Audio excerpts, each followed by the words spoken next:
Sweeping spending cuts to the federal government from Elon Musk and President Trump have come to one of South Central Pennsylvania's most important sites.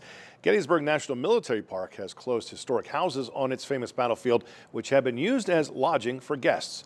Fox 43's James Corrigan here and has details of the cuts and the historical significance of those homes. Well, Evan, there is perhaps no more well-known site in South Central Pennsylvania than Gettysburg National Military Park, with millions of visitors over the years coming to see the famous battlefield. But with roughly 1,000 jobs being cut in the National Park Service by Elon Musk, it seemed only a matter of time before some of those cuts made their way to one of America's most sacred sites.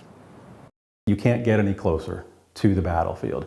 You're living in it. You'll be staying in it. You'll be interacting with it. That's what Gettysburg Park officials were saying last year when the Bushman and Slider houses were opened for renting by the public for an Airbnb-style vacation.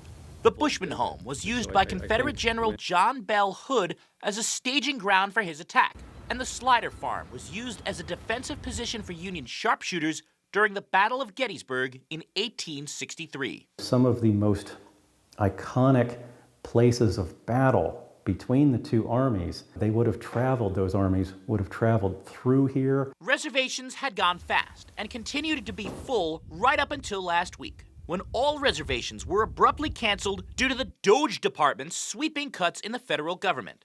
Those cuts have wiped out roughly 1,000 National Park Service jobs nationwide and have caused concern in communities like Gettysburg, which rely heavily on their parks and park employees to support their economy. Obviously, they live here, they work here, they provide service to the visitors that come, and we hope that they'll be able to continue doing that in whatever capacity is appropriate. The visitor support's pretty huge for us. So aside from just the obvious things like accommodations, they do provide opportunities for our restaurant establishments.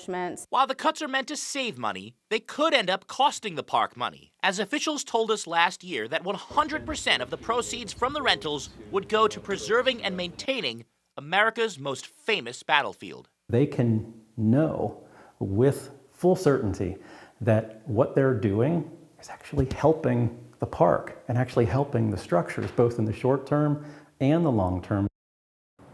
And in the short term, as of now, we're not able to confirm the extent of the cuts in Gettysburg beyond the battlefield houses. In the long term, we also can't confirm whether any of the hundreds of seasonal positions at the park will be affected for the upcoming summer, where the park will observe the 162nd anniversary of the Battle of Gettysburg. Evan. All right, Fox 43's James Corrigan. James, thank you.